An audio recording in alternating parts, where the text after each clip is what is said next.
All right, settle down, you money nerds, because today we re-diving into something that's probably going to sting a little, but trust me, it's. For your own good, many of you, bless your hearts, are probably sitting on a ticking tax time bomb, and you don't even know it. You've been diligently saving, checking all the boxes. But here, the kicker. Most of you are doing retirement withdrawals backwards. Yeah, I said it, backwards. It is like trying to drive a Ferrari in reverse. You might move, but you are going to crash. Eventually, people ask me all the time, Julia, what's your big secret? How did you get so financially free? So young? And when I tell them the truth, they just blink at me because the truth is often boring, methodical, and totally counterintuitive to what you hear on mainstream financial news. It is not about finding the next hot stock or some crypto pump and dump. It is about math and psychology. Always. So let's talk about this withdrawal sequence. Mumbo jumbo sounds dry, I know, but trust me, it's where your lifetime taxes get absolutely decimated. If you mess it up, you've got your pre-tax 401ks and IRAs, your after-tax brokerage accounts, and maybe, just maybe, a tiny little Roth account you forgot about how you pull money from these buckets. The order that's the game changer, and most people, they get it spectacularly wrong. The conventional wisdom, which I affectionately call conventional stupidity, in this context tells you to drain your cash and after tax accounts first. Oh, save those pre-tax accounts for later. They grow bigger. They say no, wrong, so wrong. You basically letting those pre-tax accounts become bloated tax bombs waiting to explode all over your retirement dreams here. As the deal, when you first retire, your income is usually the lowest it's been in decades. This is your golden window, folks, your sweet spot to do Roth conversions, to strategically draw down those pre-tax accounts. Why? Because tax rates are historically low right now. And guess what? They not staying low forever. Washington loves to spend money. And eventually, someone's got to pay the bill. That bill is probably going to be you in higher taxes. If you don't play your cards right, imagine this. You retire, income drops, and instead of taking advantage of that sweet 12 or 22% tax bracket, you sitting there sipping your latte, draining your after-tax brokerage account. Meanwhile, your pre-tax IRA is growing, compounding, turning into a monster that will hit you with massive required minimum distributions, RMDs, when you are 73 or 75. And by then, guess what? Your tax bracket might be 32 or 35%.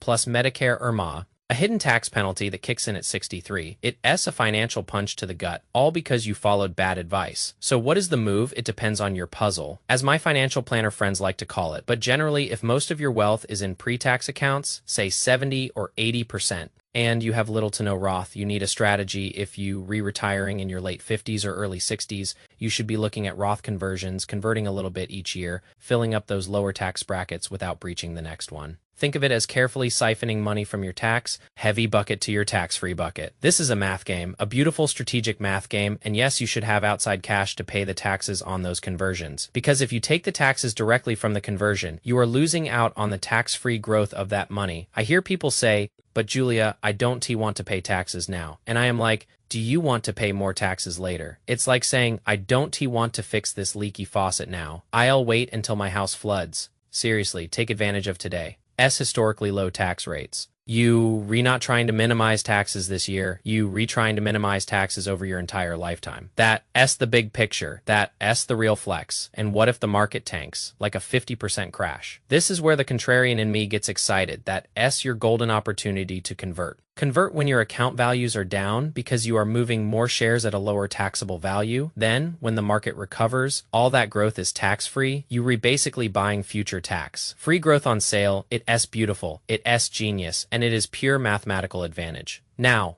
let us talk about the absolute undisputed champion of all retirement accounts. The triple tax, free HSA, health savings account. If you have a high deductible health plan, you should be maxing this out. Period. End of story. It's the only account where contributions are tax deductible. It grows tax-free, and withdrawals for qualified medical expenses are tax-free. It is a Roth IRA on steroids. And it is even better because after 65, if you don't use it for medical, it acts like a traditional IRA, taxable on withdrawal, but no penalty. So don't be that person who lets health expenses derail your golden years. Fund your HSA, let it grow, and pay for those dental implants and designer glasses with tax-free money. My personal favorite strategy with HSAs, pay your medical bills out of pocket if you can, and let that HSA money grow for as long as possible. Keep those receipts, because you can reimburse yourself years later, tax-free. It's like a secret stash of tax-free money for future you. And who doesn't love a secret stash for my high-income earners out there? Those of you who probably been locked out of direct Roth contributions for years, Don't despair. There is the backdoor Roth IRA. It's not a loophole. It's a strategy, a perfectly legal and brilliant way to get money into a Roth. You contribute to a non-deductible traditional IRA, and the very next day, you convert it to a Roth done taxed. Free growth, just make sure you don't have any existing pre-tax IRAs hanging around because that triggers the pro rata rule. A fancy term for the government still wants their cut. If you do, roll those old IRAs into your current 401k to clear the path. Now, let's switch gears and talk about common mistakes because boy, do I see a lot of them. The first and arguably the biggest is spending. Yes, I know spending seems counterintuitive, but listen up. There are two types of spending mistakes: underspending and overspending. The underspenders, bless their anxious hearts. They've saved a mountain of money, more than enough, but they can't bring themselves to spend it. They still in save, save, save mode. Even when they retired, they worried about running out of money, about market downturns, about leaving enough for the kids, and what happens? They live a life of unnecessary financial anxiety, restricting themselves, not enjoying the fruits of their labor, only to leave millions to their kids, who, let us be honest, might just blow it. And while leaving a legacy is great, what is the point of having all that money if you are too scared to enjoy it yourself? You can. Take it with you, folks. You just can. Then there are the overspenders. These are the folks who made seven figures, got used to a lavish lifestyle, and then expect to maintain that $1 million year spending habit in retirement on a much smaller income. Newsflash: math doesn't care about your lifestyle. You either work longer, save more, or spend less. It's a harsh truth, but it's math. And speaking of kids, let us tackle the paying for college dilemma. I am going to be blunt. Your retirement comes first, always. I know you love your kids. I love my non-existent kids too, but you cannot sacrifice your financial future for their college education. If you do, you risk becoming a financial burden on them later, which completely defeats the purpose. Your kids can take out student loans, they can get scholarships, they can work part-time, they are young, they have time to pay it off. You, on the other hand, have a finite amount of time to save. My parents, bless their hearts, are doctors. They had money, but they made me work for everything. It taught me resilience, it built character, and it's why I am here today, selling you financial truth bombs. So don't be a helicopter parent with your wallet, let your kids build some character. It's a much better return on investment than a debt-free degree. Another massive mistake, especially among my demographic of 50-plus viewers, is having too much in equities at retirement, or conversely too little. It's called sequence of returns risk. If the market tanks early in your retirement and you are drawing heavily from your stock portfolio, you basically selling low,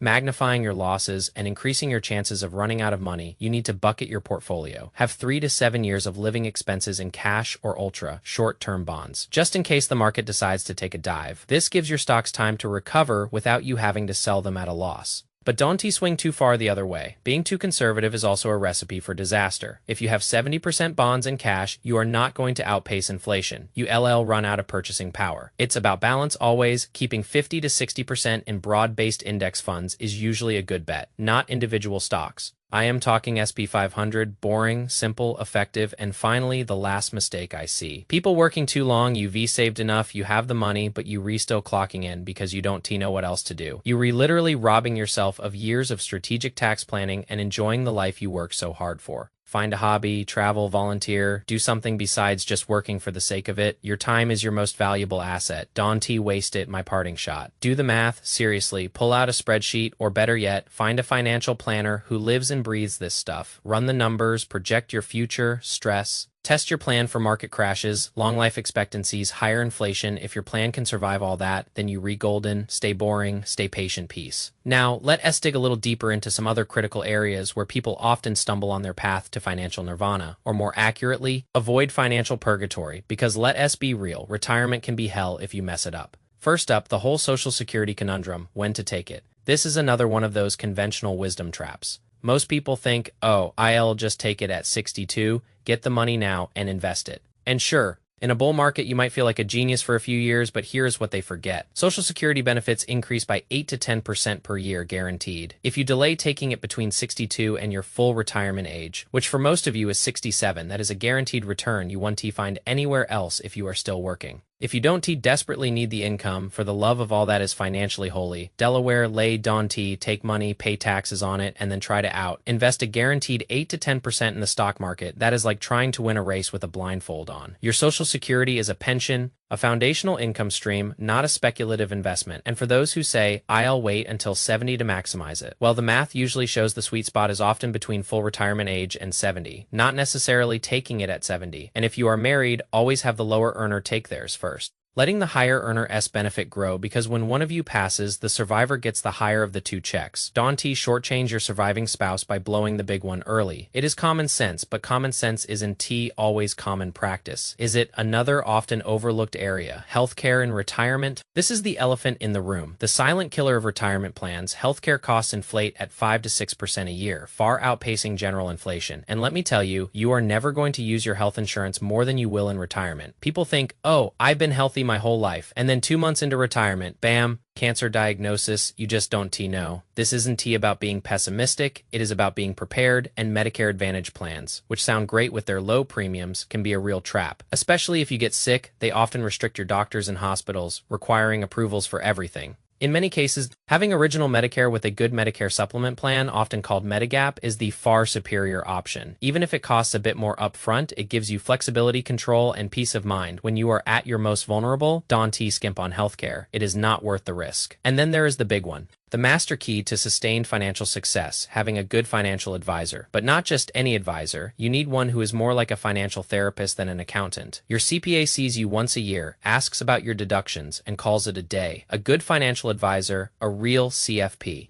Certified financial planner. They re your coach, your confidante, your guardrail. They help you build the plan, execute it, and most importantly, they check in. Frequently, they run those stress tests. They adjust the plan when life throws a curveball, because money is psychological, it is emotional. And you need someone objective to keep you on track, to tell you when you are spending too much or even when you are underspending and unnecessarily anxious. I know some people balk at the idea of paying for advice. I can do it myself, they say, and sure, you can try. But how many hours a week are you dedicating to understanding tax law, market cycles,